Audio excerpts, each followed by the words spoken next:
If intimacy feels like a chore, a battlefield, or something you have to grit your teeth to get through, it's time for a change. It is time for you to be able to trust your body again. You, as an individual, even before you are trusting your spouse with your body. And I want you to be able to move from a place of pain and pressure to a place that's the sweet presence and peace, and eventually to get to pleasure. So I'm going to teach you how to start all of that today. And this is episode 4 of the Permission to Enjoy Intimacy series. Go back and catch those other videos. There are challenging reflection questions to help you dive deeper so you get to that place of healing and then that place of enjoyment in intimacy in marriage. So, what is today's question? How can I connect with my body for intimacy again? We talk about things that happen emotionally and things that happen physically. All of these pieces come together, and spiritually, we want to be able to know that oneness in our marriage. So, the first thing you need to acknowledge is this is reality for so many women. It is actually more common for women to struggle with intimacy issues than for them to be at ease with it. And it is a combination of physical experience and then the fear of intimacy. And I know that was my scenario.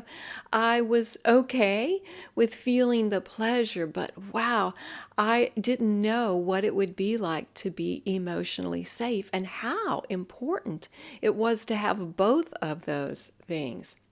So this is going to really help you today. And I also want to encourage you, if you've disconnected around sex, it makes perfect sense.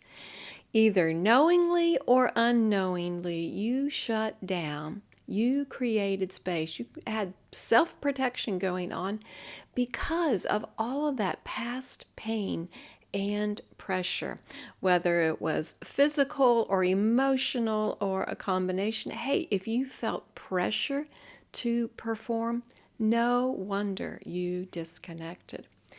There's a second thing for you to remember. Our goal is to make a shift today from performance to peace so that performance is not the driver. If your previous focus was on, oh, I got to meet those expectations and there's an obligation, I want you to instead focus on mutual enjoyment and closeness as a goal. If you haven't experienced it, I'm telling you right now, it is definitely available to you. Maybe in the past you just had to check a box. Okay, I did it. And that proved you were good enough, whatever that lie and message was you've struggled with. But now I want you to focus on connecting heart to heart. It's a real thing. It's not just a saying. And truly, God's design for sexual intimacy in marriage is it's a gift, and it is a gift you give to each other. It's a gift from God to us. It's a gift we give to our spouse. We're not talking about demands or expectations or entitlement or rights. It is about giving a gift to our spouse. So how do we do it? I said I was going to get you started. I have 3 really helpful steps for you. Number 1, identify the physical pain. If you've had pain, acknowledge that. No shame with the pain. And there are certain causes, and maybe you know this. So maybe you've had dryness, vaginismus, which just means pain during intercourse. Maybe this is a response to trauma that from your past, there were sexual experiences that were traumatic and you haven't gotten through all of that yet. Also, a lot of things having to do for women in regards to hormones, child rearing, childbirth, stress, menopause, all of those things can affect your physical pleasure. I encourage you to seek pelvic floor therapy and to seek a trauma-informed medical professional that can help you through some of those stages. Not all medical professionals are equipped to help in this area. If you'd like some tips, I certainly have some guides I can send to you. You can ask about that, but ask around in your area and with people that you trust. And getting this kind of help for your actual body, it is not a sign of weakness. This is a sign of wisdom. You are valuing yourself, which will instill value into your relationship. A second step for you is to rebuild trust and safety through non-sexual touch. I have to say that one again. Rebuild trust and safety through non-sexual touch. What does this look like? So individually, you're actually rebuilding trust with yourself. Can your body trust you to take care of it, to not subject it to repeated hurtful, damaging experiences, even if you're married?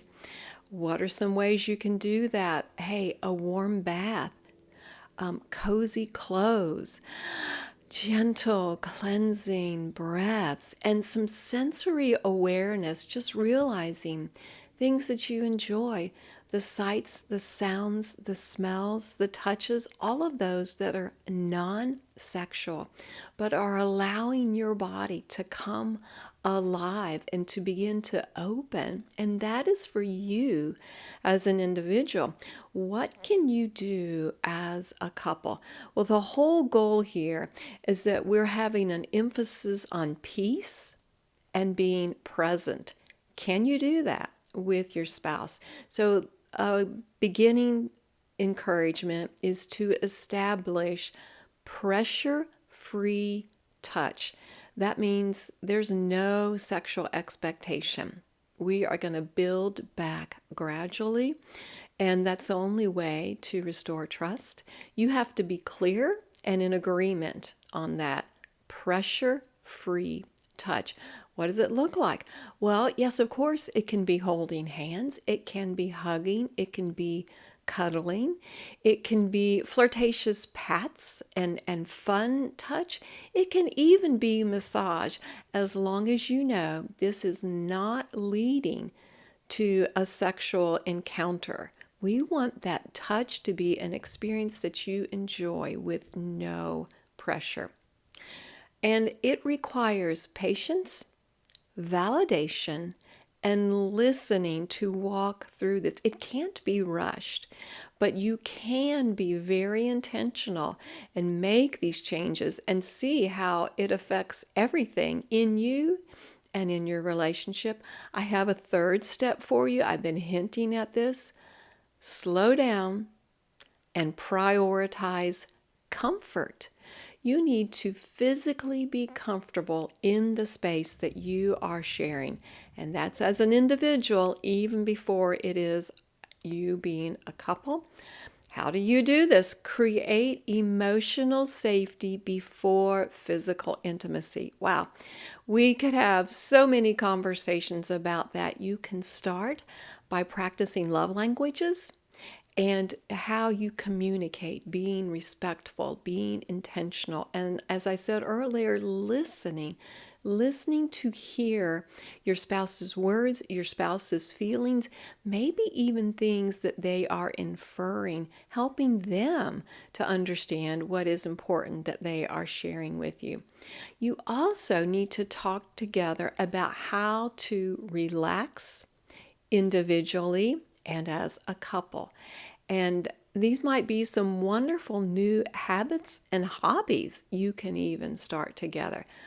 Just remember, every small start is a step towards success. So find simple things that you can do, little things, and build on that. When you understand how slowing down helps your body shift from tension to openness, then you will be even more motivated to do this. It's a bit of work to do it, but you can absolutely see results. And some questions I have for you to do on your own to dig a little deeper. Here we go. Number one, what do I wish I could say out loud about how my body feels during intimacy? Number two, what kind of touch makes me feel safe, seen, and connected? Number three, what's one small step I could take to affirm how important building trust is for me and for our relationship? Big questions. I challenge you to step into that. And hey, if you are being encouraged and you want more, ask for the Permission to Enjoy Intimacy guide. It has a 5-part series in there, and I am putting all of the finishing touches on it now. So if you're interested, ask for it. I will put you on the wait list and let you know when it becomes available. And stay tuned for episode number 5, How to Rebuild Intimacy to Walk Forward Together with Hope. Thanks so much for joining me today, and remember that God's design for a thriving marriage is an intimate connection in spirit, soul, and body.